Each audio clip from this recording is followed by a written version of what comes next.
Welcome back to the channel. This is Trinity Storm and you are watching 16th and final part of What If Naruto Mastered Ancient Shinobi Way. If you enjoyed this video, please like, share and subscribe to the channel. Now wasting no more time, let's start the story. What did he just say? Naruto asked, turning to Hinata, his face flushed with surprise. Did he just say that the 5 Kages are meeting?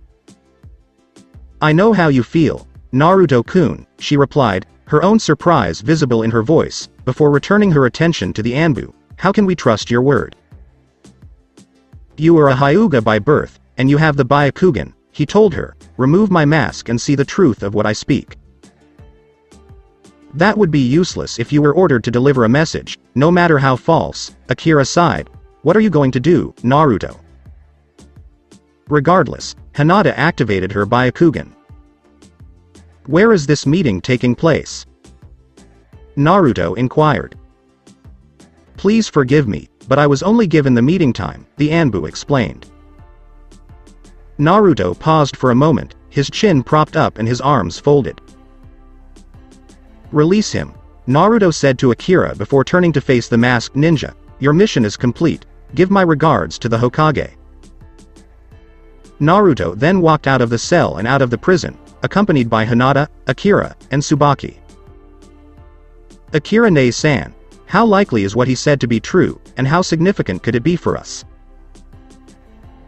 Well, he most definitely is Anbu, and one of the Hokage's own too, not Danzo's, because he didn't try to kill you after giving him that opportunity, and a person doesn't make up a story like that, she said before coming. You know how the current ninja system works and that the 5 villages don't get along well with each other because of past grudges. Yes, it's nothing short of a miracle that the Sand and Leaf get along so well, Hinata said.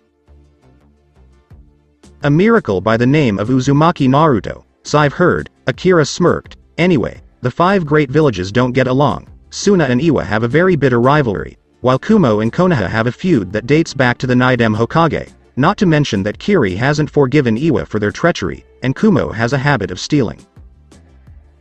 Naruto's brow furrowed in response to the amount of information that Akira had just given him. How do you know so much? Naruto inquired, noting that he had not been the head of the intelligence department for that long. At that point, Hinata and Akira came to a halt in the middle of the village and stared at Naruto. Of course, Naruto was perplexed as to what was going on. What? Is there something on my face? Naruto asked, rubbing away at any offending particles. Hinata sighed at him as a result. Naruto-kun, this is all common knowledge that any ninja would know, she narrowed her eyes, and it's also part of the archive that you should have been studying. He knew exactly what archive she was referring to. The archive that had been left to him as the next leader of the ancient Shinobi way, detailing all major ninja events since the time of the Rakudo Sennin. It was his responsibility to study it and understand its contents, but Naruto despised studying. So, with Hinata giving him that look, he gave her a sheepish smile. Alright, I'll get to it as soon as this is over, he said, hoping to delay it a little longer. That's not going to work out, Akira added. What? Why not? He said as they returned to his office and shut the door. You asked how much an impact the Gokage summit could have on us, Naruto said, nodding. It depends on what they're going to discuss, and there are quite a few things that concern all of them, and 2 come to mind immediately. What is it? Naruto inquired. The Akatsuki, she explained, not only go around capturing all the Jinchuriki and Biju for who knows what, but they also boldly attacked Konoha and kidnapped the Hachibi Jinchuriki right under the Raikage's nose. I recall that report, Naruto said, and I expect the heads of those who did it to be turned soon. But what is the other reason? You, she said. Well, how about me? Well, you formed a new country by joining too. You defeated and humiliated Iwa's forces, so the Kage would probably have a bone to pick with you. You assimilated 2 hidden villages and by default gained their secrets, which, by the way, the other villages would kill to know the secrets of Hoshi's power. The other nations don't particularly have a grudge against you, but this village is growing very strong very fast and they want to know why. As he listened to this, Naruto became still and began to think deeply. He had anticipated this happening sooner or later. It had only been a year, and now he was facing the possibility of his village going to war. He couldn't, however, jump to conclusions. So, with that, he performed his signature jutsu and created a single shadow clone, which went through a few hand seals before disappearing in a swirl of wind. Where did it go? Hinata wondered, having recognized the Kagesachi no jutsu. To the mountain, to the archive.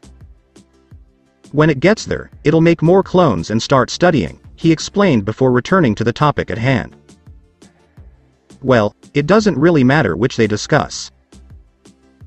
Naruto-kun and this village will be at the center. After all, he is the last Jinchuriki and the Akatsuki would be coming for him next, Hinata said.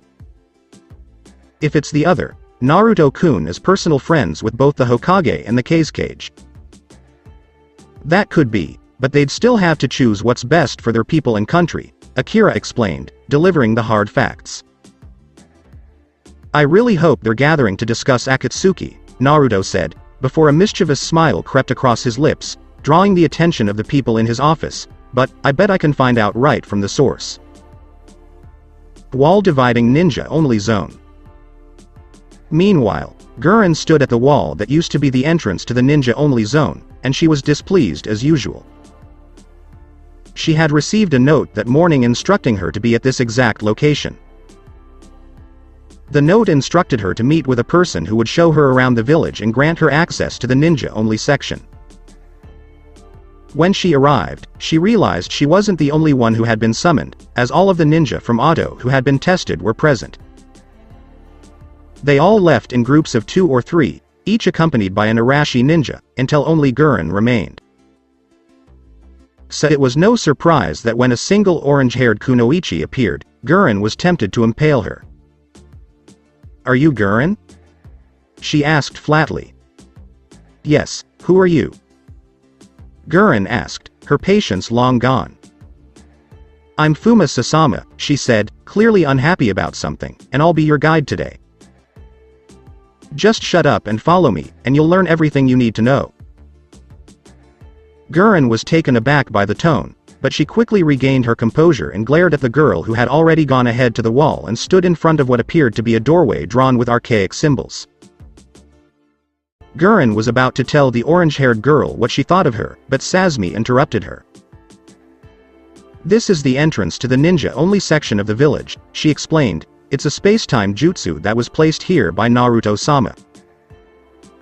Previously, there was an actual entrance here and you would have to go through the maze and move around the traps within, but he found it not efficient enough and too risky, not to mention not secure. This also has the added bonus of having multiple entry and exit pathways. To demonstrate, Sasama slowly formed the seals and walked through the doorway. When Guran saw this, he simply huffed and followed the girl. Guran looked around as she emerged from the teleportation jutsu, thinking for a brief moment that she had been transported out of the village and back in time. Even with the numerous footpaths that lead in all directions, everything seemed too green and undisturbed. What drew her attention, however, was the amount of activity she saw, with ninja of all types moving around. So this is where all the ninja in this village are, she reasoned, but what exactly is this place? Sasama began to speak before she could question her findings.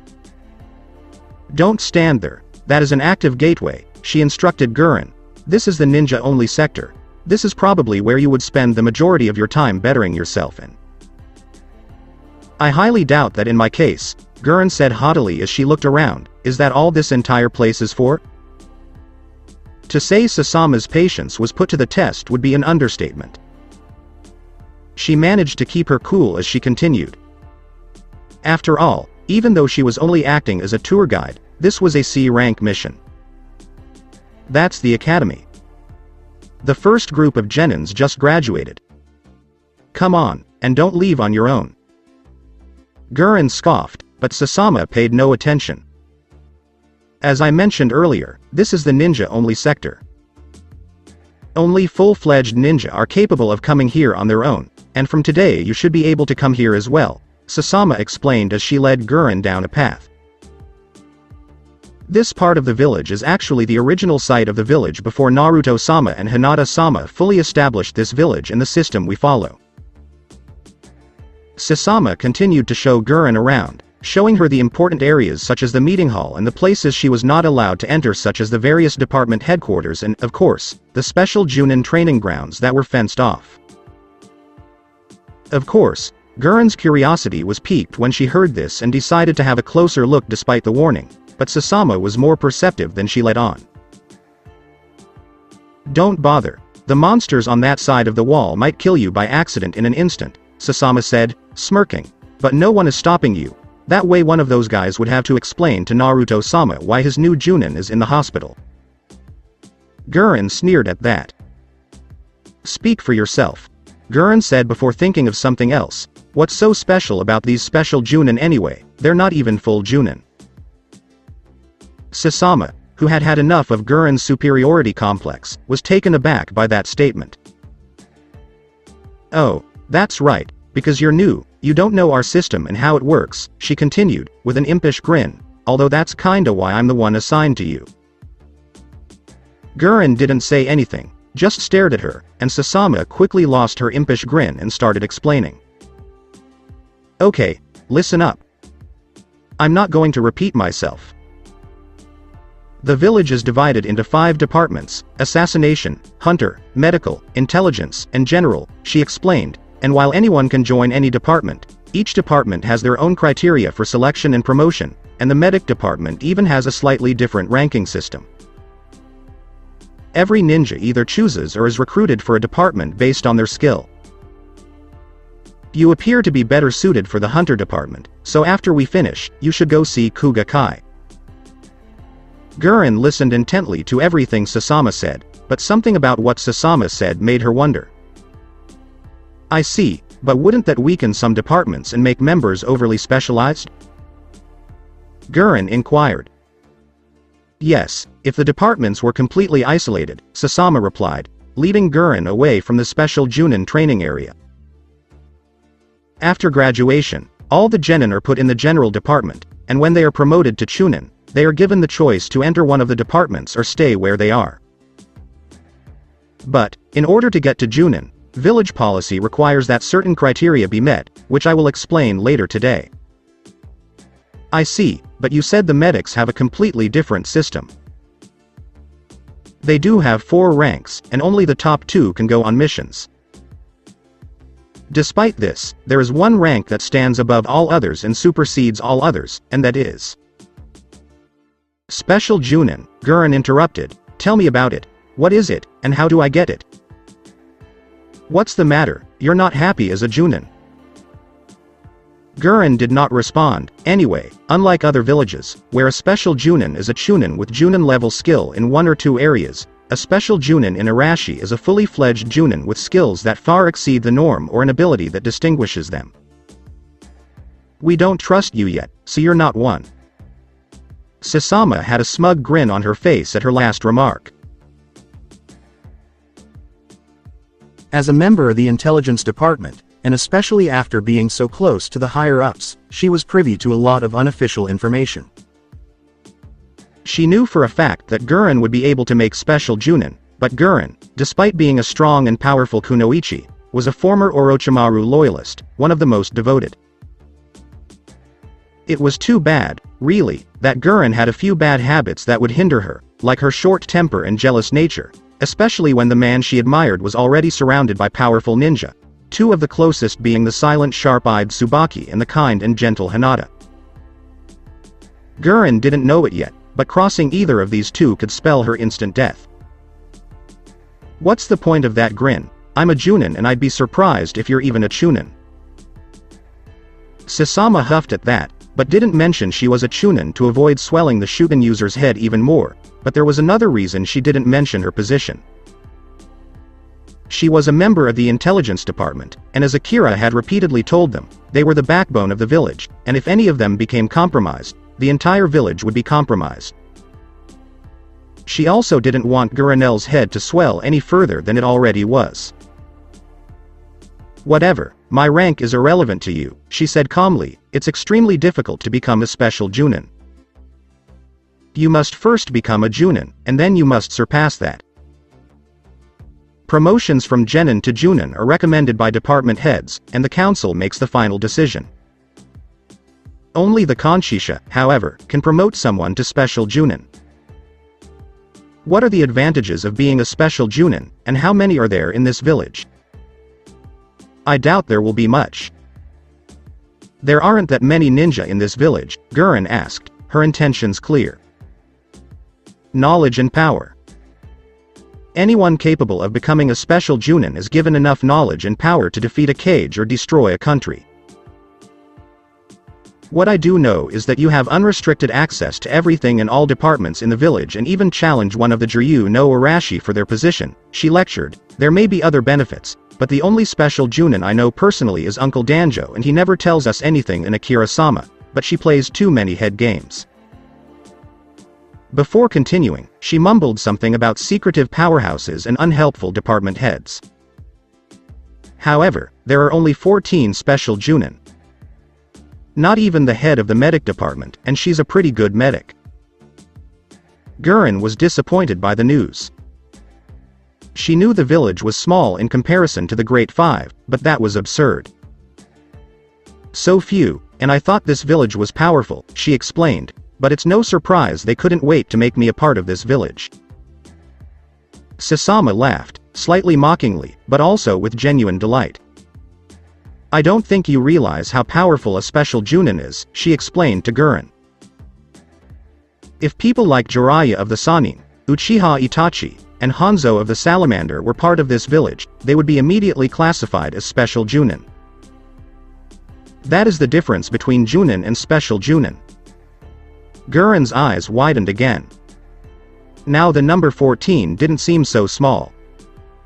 How could a village have 14 Kage level or near Kage level ninja? And then she remembered the kinds of people who were there on the day of her test. Some looked strange, and others looked out of place, like that childish woman who almost killed her opponent in the first fight. "You mentioned something called the Jiryu no Arashi. What exactly is it? You're quite curious. Attempting to climb the ladder after beginning at the top? The Jiryu are the 10 most powerful ninja in the village, and they only answer to the Kanshisha," she joked.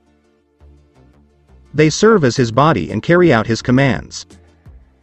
There are only 2 options for becoming one. Either defeat one in combat or be chosen by Naruto-sama." When Sasama paused and looked contemplative, they returned to the same spot where they had first entered. "I think that's where that rumor came from," she explained, raising an eyebrow from Guran.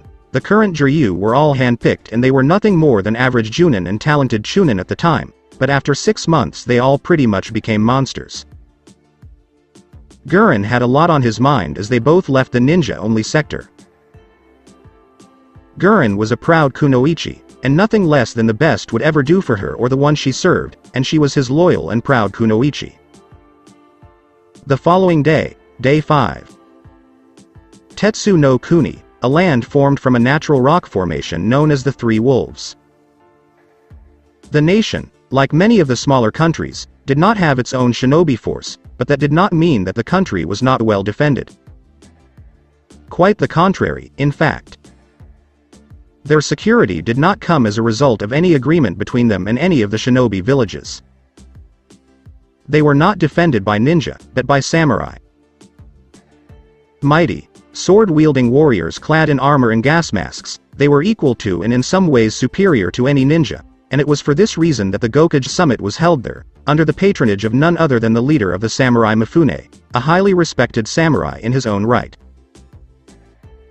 The actual meeting was held inside a large pyramid-shaped complex within a room with sheets hung from the ceiling around the room bearing the crest of the hidden villages with a U-shaped table with another smaller table positioned at the open end of the table. There were 6 chairs, 5 behind the large table and 1 behind the small table, with a cage behind each of the chairs of the large table and Mifune himself behind the lone chair. He took his seat first, followed by two men in black robes who looked like battle-hardened warriors as they kept watch over the assembled Kages and their ninja bodyguards sitting behind the sheets. The Kages then took their seats, each indicated by the village symbol adorning each sheet. "Place your hats on the table," Mifune instructed, and the Kages did so. "You are here because the Raikage has called this meeting," Mifune explained. It was probably a good thing for Tsunade that they weren't actually playing poker, her legendary luck giving her a clear disadvantage, but this game she could play as well as any of the others. "My name is Mifune, and I will be your moderator," Mifune continued, "and the meeting will now begin." Meanwhile, in an unknown location, Killer Bee belted his rhymes while contorting his hands and dancing to an imaginary rhythm in front of an audience that included a short man with eyebrows that resembled an enthusiastic Konoha taijutsu using chunin, and a rather large raccoon. He wasn't impressed with what he was hearing, so he stopped him and demonstrated the passion of what Anka was about. Killer Bee didn't quite understand, but took notes anyway in the hopes of studying them later. However, before they could go any further, they were interrupted by the sound of footsteps. When they turned in the directions, they saw two men wearing lac cloaks with reed clouds on them. The akatsuki, Japanese. "It's about fucking time," the silver-haired one said, clearly irritated. "Do you have any idea how difficult it was to find you after that fucking stunt you pulled? You're lucky we can't fucking kill you, or I'd be sacrificing your ass to Jashin-sama right now." "Shut up about your stupid god Hidan. I'm not in the mood," his partner said as he pointedly ignored Hidan as he cursed him out. Hidan was possibly even angrier than before, but he soon saw a way to both vent his rage and fulfill his religious obligations. "Have it your way, I'll just have to make do with that midget," Hidan said, his gaze drawn to the diminutive Enka singer. I don't think Jashin-sama will be pleased with sacrificing that bear." They were forced to separate before Kakuzu could attack as the Enka singer appeared above them wielding an axe nearly 3 times his size, slamming into the ground where they had previously been. The attack did not relent as he went after Hidan with a horizontal swing intending to cut him in half, but he was surprised when Hidan showed surprising strength in blocking the attack by using his scythe to absorb the blow. Hidan screamed in agony, because despite blocking the attack, the force was enough to break his arm, forcing him to leap away. While avoiding the Enka singer's first attack, Kakuzu was forced to avoid a mighty slash from the bear. Unfortunately for the bear, it was soon outclassed when it tried to bite Kakuzu and found his teeth striking something rather solid. He landed near Hidan and turned to face the person who had thrown the dangerous pencil, his hands still in the final throwing position. "What a terrifying fellow, he appears to be an idiot, but he is a Jinchuriki who has tamed his Biju, is a master swordsman, and his control over ration is excellent if he can use it to increase the piercing power of a pencil to a degree equal to or higher than Futon." Hidan interrupted him as he was about to continue assessing the enemy. "You're not bad. Perhaps you're a worthy sacrifice to Jashin-sama after all." "I don't care about the bear," he said, gritting his teeth in pain and ecstasy as he set his own bone. "This hurts so fucking much, I can't wait for you to taste this pain." The Enka singer, like Kakuzu and Hidan, had reunited with B and his bear. He posed for the camera. "I don't know who you think you are, but Ponta is a raccoon," the renamed Ponta agreed, "and the only thing you will feel is my passion." As they stared each other down, Kakuzu and Hidan tensed as they prepared to attack. Ponta snarled, the Enka singer readied his massive axe, and B began writing notes. He was well aware of the gravity of the situation, but he couldn't pass up a good opportunity. "Passion, so that's when you use it," he nodded, "now I get it." Nobody seemed to mind, and as soon as the book closed, they all blurred into action. Meanwhile, at the Gokage summit, things seemed to be going downhill rather quickly, which is not surprising given that these were the leaders of the 5 greatest military powers, and to say they all pretty much had a bone to pick with each other would be an understatement. While some would say they downright hated each other, It would be more accurate to say they did not trust each other, not in the least, and these mistrusts and grudges were fueled by their mistrusts and grudges. Unfortunately, all of this was for naught because the Raikage's temper nearly caused an international incident when he smashed the table with his bare fist right after one of the Kages mentioned his brother as one of the few to have ever fully controlled a Biju. Of course, when a ninja as powerful as the Raikage acts, it is seen as a threat, and the bodyguards accompanying the other Kages immediately sprang into action. However, before things could spiral out of control with the ninja poised to strike, Mifune, the neutral party, spoke up. "We've come to talk," he reasoned calmly, before reprimanding the group. "Please refrain from any further acts of rudeness." This appeared to have calmed the situation, as each Kage ordered the withdrawal of their ninja and the meeting began. The Raikage was the first to speak, completely disregarding or apologizing for his previous actions. "Hello, Kiri, Suna, and Konoha. I know there are those among you, even former Kages, who have used akatsuki for their own purposes," he rebuked, "and akatsuki is made up of missing nin from your villages, and that is not all." For the most part, there was no rebuttal because it appeared that everyone in the room was either guilty of his accusation or was aware of it. However, the news of Kages using akatsuki surprised Gaara. "Did you use akatsuki?" he repeated, his stone-faced expression showing his surprise. "I don't trust you, and I had no intention of speaking with you," the Raikage continued, pointing fingers at the assembled Kages, "but I called you all here to find out where your true loyalties lie." Despite this, Gaara appeared to be transfixed on the Raikage's previous words and paid no attention to what was just said. "What exactly do you mean, used akatsuki?" he inquired. "You're the Kage, haven't you been told anything? Consult your elders." "You used akatsuki in your own war," the Raikage said, literally pointing a finger at Gaara. The room fell silent for a few moments before the Tsuchikage lectured the young Kage. "With the exception of that one upstart village," he murmured under his breath, "the great nations are enjoying a period of relative peace, transitioning from military expansion to disarmament. As tensions between the countries subside, the threat of war diminishes. Military villages deplete a country's resources." He paused for a second to let his words sink in, but he couldn't tell because Gaara's stone mask revealed nothing, and the other Kages didn't care because this was common knowledge to them all. However, there is a risk. What if a war broke out unexpectedly? They can't rely on inexperienced ninjas in the heat of battle, he added, narrowing his eyes at Gaara. They'd lose the war. He left the last part hanging, and Gaara picked up on what the Tsuchikage was trying to get at without missing a beat. One option for dealing with that was to use military force. Similar to akatsuki? With a smile, Tsuchikage confirmed. It would take time and money for a village to develop such a force, he explained, but akatsuki was professional and could be hired for relatively little, not to mention they always had good results. "I don't want to hear it, Tsuchikage," the Raikage said, cutting him off as he humphed in rage. "Suna used akatsuki to try and destroy Konoha. Orochimaru, but it's unclear whether he was still part of the organization at the time. The former Kage and Hokage were assassinated." The Raikage did not stop there, accusing all the Kages in the room of being complicit in the current akatsuki situation, until the Tsuchikage could no longer tolerate his attitude and was quickly put in his place when he was reminded that it was Kumo's continued amassing of jutsu and power during a period of disarmament that forced the other countries to hire akatsuki in the first place.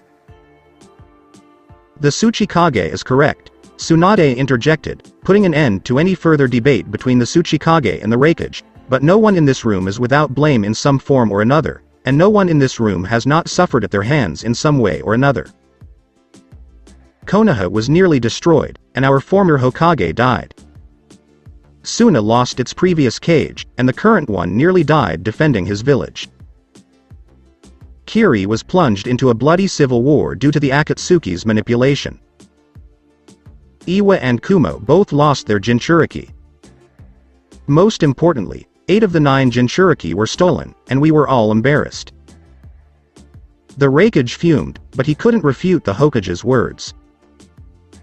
The Tsuchikage, too, was quiet, but unlike his previous quiet smug appearance, he seemed guarded for some reason, almost as if he was hiding the right side of his face with the high collar of his clothing. This did not go unnoticed by the gathered cages, but they all chose to ignore it for the time being. They were far from alone. The Tsuchikage's 2 guards noticed his strange behavior as well, but they had an idea why. They could only hope they were mistaken, because if what they thought was happening was true, Iwa would have a difficult time explaining it, and even if they were able to explain it, the embarrassment of the situation would mark their village for life. One of the Mizukage's bodyguards, Aoi, a man dressed mostly in black with seal tags for earrings and an eye patch over his left eye, also noticed the Tsuchikage's behavior. Something's wrong with the Tsuchikage, he thought to himself. The Hokage, on the other hand, was not finished. But, despite all of that, there is a much larger problem that you all are unaware of. Her voice became almost solemn at this point, piqued the gathered leaders' interest and diverted their attention away from the Tsuchikage, the leader of the Akatsuki. Maybe Uchiha Madara. That cannot be right, Tsuchikage exclaimed, that man has long since died. Our source is extremely trustworthy. That Uchiha Madara is a true monster, Tsuchikage said, his face flushed from the revelation. The entire room fell silent at this point, each contemplating their next move, especially given that their adversary was the legendary and infamous Uchiha Madara, a personified demon in the world of the ninja rivaled only by Senju Hashirama, whom most would consider the god of ninja. Mifune would again decide to intervene and express his thoughts at this point. He felt it was his responsibility as the neutral party and host of this summit to be the voice of reason. He was correct in his assumption. As a neutral country, I must say that the leader of Akatsuki read the signs of the times, he began, and he used the stability and suspicions of other countries to increase his power. At this rate, even the Iron Land. He paused for a moment to ensure that the assembled cages understood his point before proceeding. But there's always a silver lining, he said, it's unusual for the 5 cages to get together like this. What do you say to a 5-village alliance until the Akatsuki has been dealt with? An alliance? The Raikage asked, surprised. The cages were caught off guard, but even though they were all suspicious of one another and kept to themselves, they could all see the benefits of forming an alliance. That doesn't sound like a bad idea, the Hokage said, liking the idea but keeping a close eye on the other cages' reactions.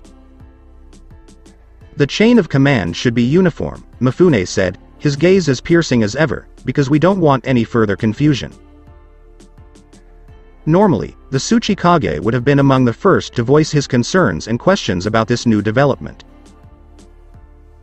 After all, given his age and experience, as well as the fact that he was a Keke Toda, he considered himself the most important and influential person in the room, and all ego aside, he probably was, but at the moment, due to a specific problem, he was trying to draw as little attention to himself as possible. He was no fool.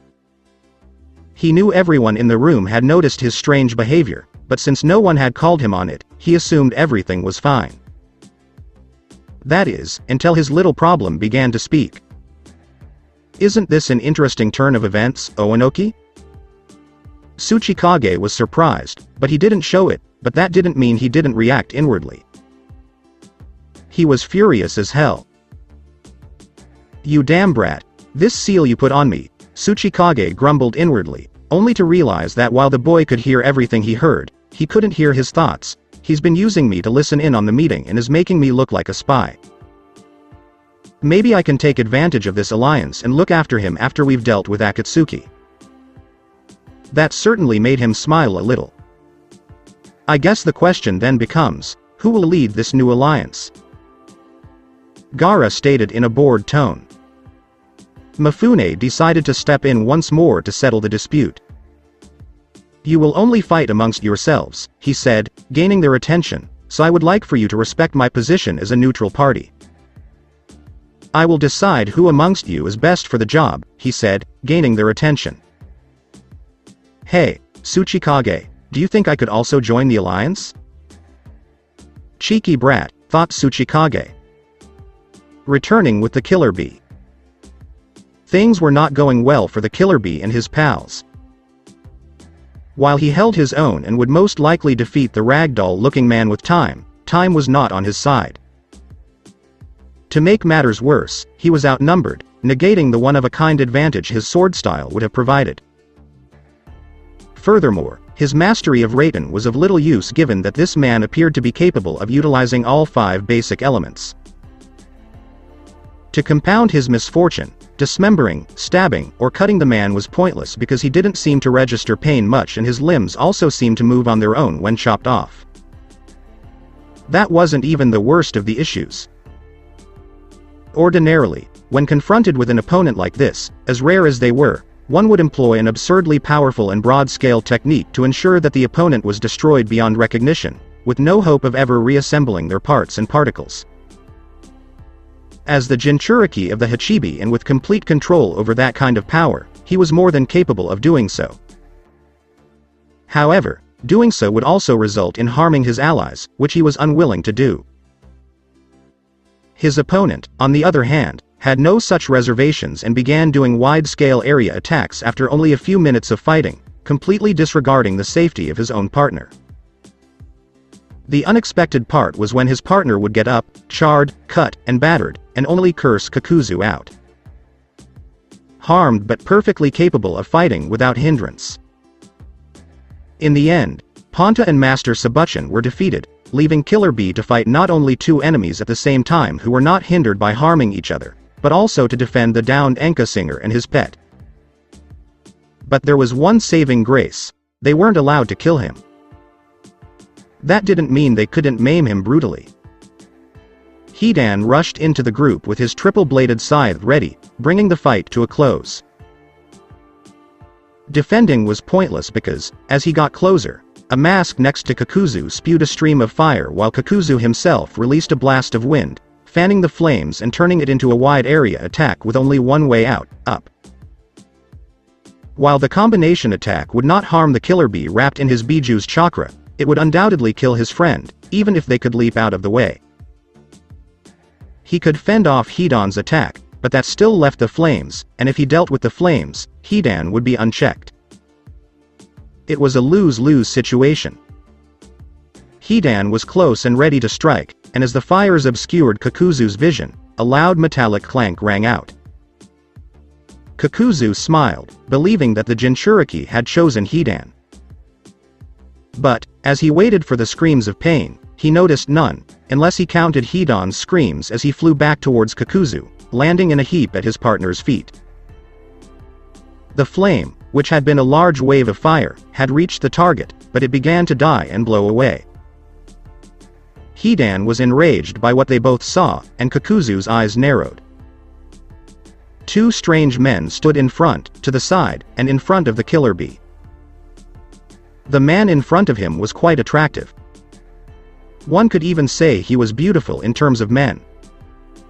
He was dressed in a blue yukata with a purple camellia flower print that was partially open to show off his lithe yet muscular torso. His long hair cascaded down his back, unbound. There was no visible equipment on his person, not even a holster. He turned around and looked back at the other man.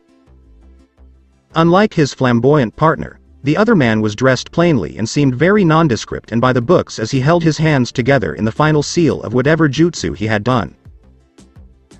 Obviously, it was this man who had put an end to the fire technique. "Tanoko, my friend, it appears we have found our targets," he said, returning his gaze to the pair of Akatsuki ninja. Their ugliness perfectly matches the description. "It's a shame I'll have to get my hands dirty with them." Kakuzu and Hidan only looked at the 2 newcomers.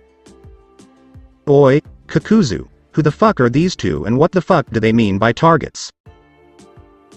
Hidan asked, smiling, "Because I really want to kill that fucking pretty boy for somehow preventing me from making my sacrifice to Jashin-sama. I don't recognize the symbol on their Hitai ite. They must be that new hidden village, Hidan, Kakuzu said, looking at the two. It doesn't matter. You can kill them if you want. They're interfering. Hidan didn't need to be told twice before charging straight for the pretty boy, his scythe raised high. He was surprised, however, when, instead of using jutsu or even attempting to avoid it, he caught the weapon in his bare hands. His skin appeared to have a grayish luster upon closer inspection. Hidan's shock cost him as the handsome man doubled him over his leg with a powerful kick that sent Hidan skipping across the ground. The uglier one I left for you, Tanoko, the pretty boy explained as he leapt after Hidan. Thank you very much, Mataza-san, he said gratefully before turning his gaze to the patchwork akatsuki, and thank you for not attacking while my guard was down, Kakuzu-san. This made Kakuzu pause. Something is wrong with this man. Kakuzu pondered. Nobody was that courteous. However. Don't bring it up, Kakuzu said. Hundreds of black tendrils burst from the ground as he said this, attempting to bind him in the Jinchuriki. However, Killer Bee had the foresight to get out of the way and gather both Master Sabuchin and Ponta, which was only possible because the tendril had been cut to bits by an invisible blade. Wind blades, Kakuzu noticed, that would make him a wind type. One of those is extremely rare. Hey thanks, you came and saved me on the double. Oh no, you don't, Kakuzu said as one of his masks jumped off his back and fired a bolt of lightning at the retreating Jinchuriki.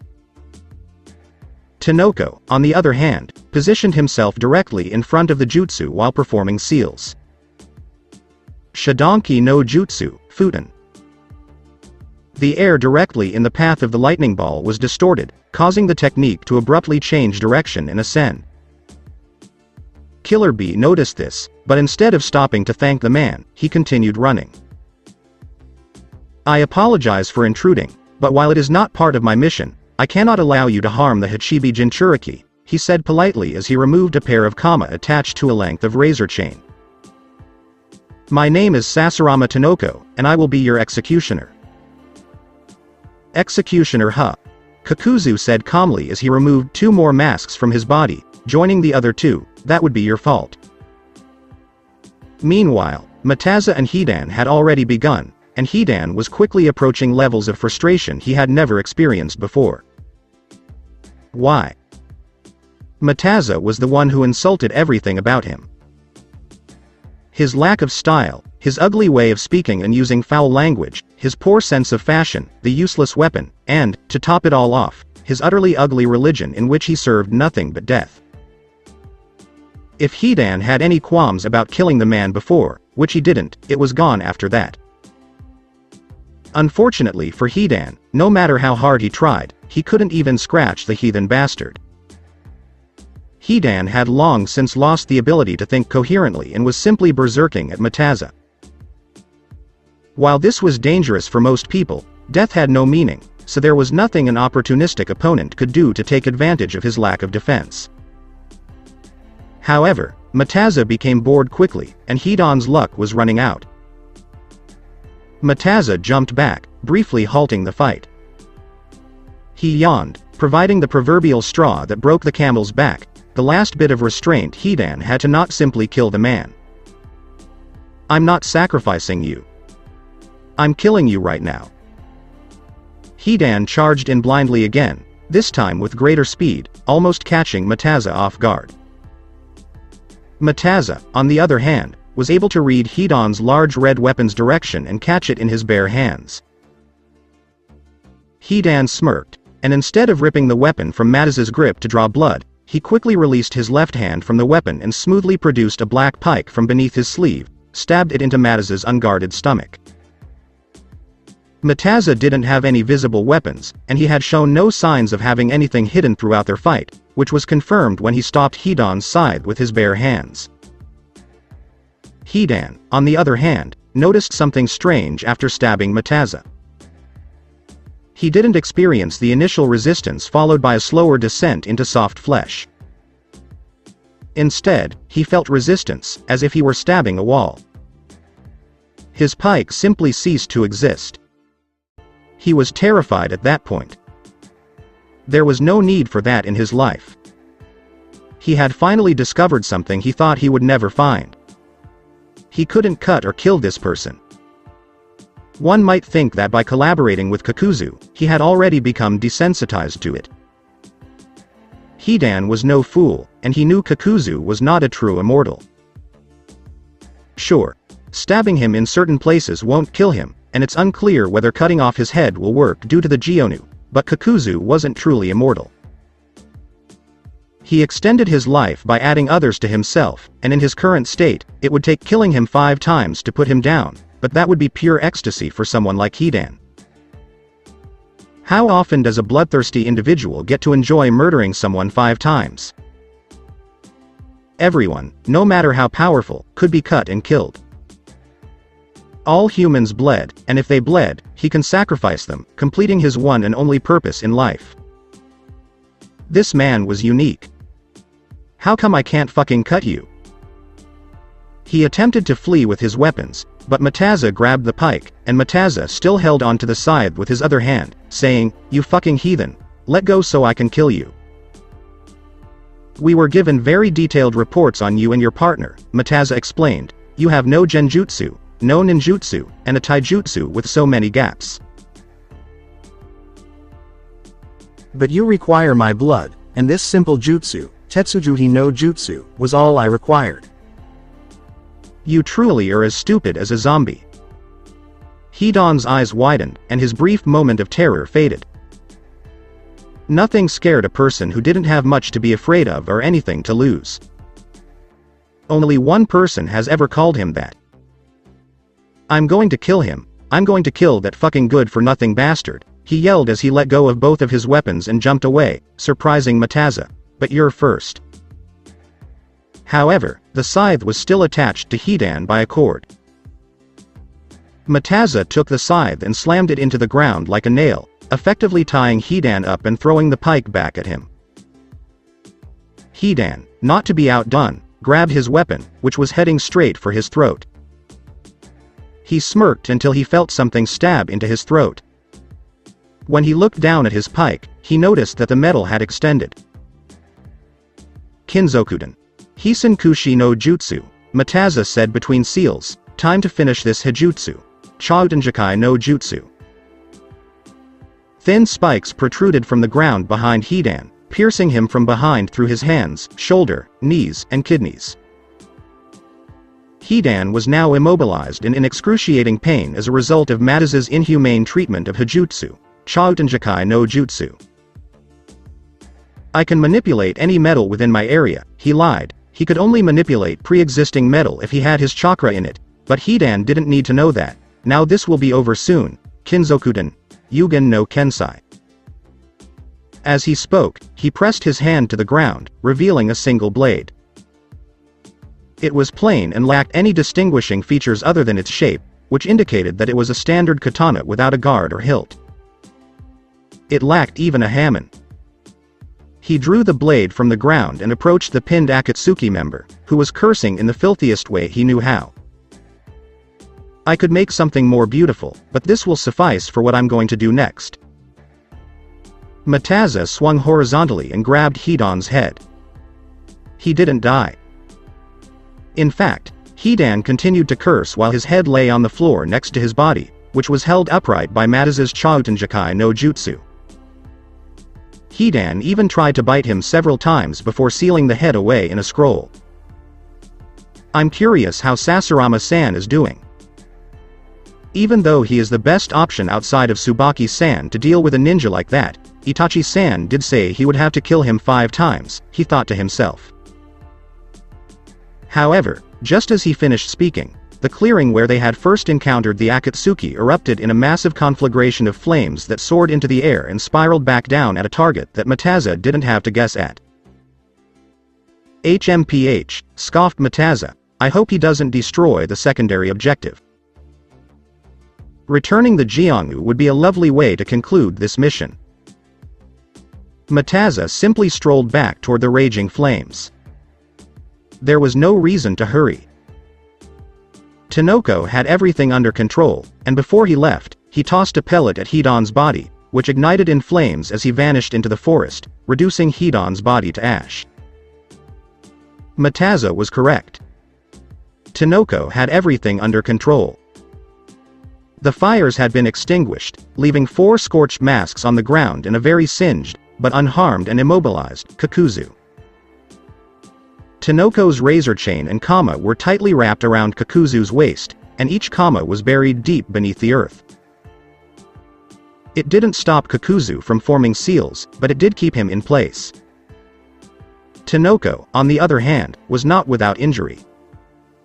He, too, was burned and had several cuts on his body. I see, you kept the earth mask with you so you could use it to defend, and then you used the other 4 masks in a combination attack to defend yourself, Tanoko observed with a smile. How else could I have returned the Jiango that you stole? Kakuzu was past the point of figuring out this man's motivations. He had known from the start that he was supposed to track him down and assassinate him. It was amusing at first and made him laugh, but he quickly realized that was a mistake because the man across from him was far more powerful than he had anticipated, and the way he used futon to even manipulate and defend against Kaiten was something Kakuzu had never seen or heard of. It was too late when Kakuzu decided to take things seriously. During a taijutsu exchange, the man bound him in his chains, and when Kakazu fired a wind and fire combination attack, the man somehow took control of it with his wind chakra and returned it far more powerful than before. Kakuzu was now down to his last heart and still bound by chains. To turn the tide of this battle, he needed to think quickly. He now had only earth techniques to work with, which put him at a disadvantage, because with this man's level of control over futon, he could probably cut through anything, and the chains were keeping him firmly in place. Only his hardening of the body kept him from being ripped apart by it. Tanoko, on the other hand, needed to complete this battle as soon as possible. He wasn't struggling. He was doing well and had nearly eliminated his adversary's arsenal. His adversary, on the other hand, was the most dangerous kind. An elderly ninja. The oldest still in existence. It was well known that ninjas rarely live past the age of 40, and those who did either never saw real combat, knew how to survive better than most, or developed a fearsome reputation, such as Hiruzen Sarutobi and Tenjuin no Oanoki. He was fighting a man who was not only older than Oanoki, but also had no mobility issues. The longer the fight lasted, the more in Kakuzu's favor it became. It was never a good idea to give someone like him a chance. So he decided to finish it with a jutsu taught to him by Naruto. Futon. Arakazi Bakuhatsu no Jutsu, Futon. Arakazi Bakuhatsu no Jutsu. It was not a fast jutsu, in fact, it was quite slow, but it was still quite dangerous, and because the orbs produced by the jutsu traveled in all directions before converging on the target had no way of escaping. It was a painful way to die.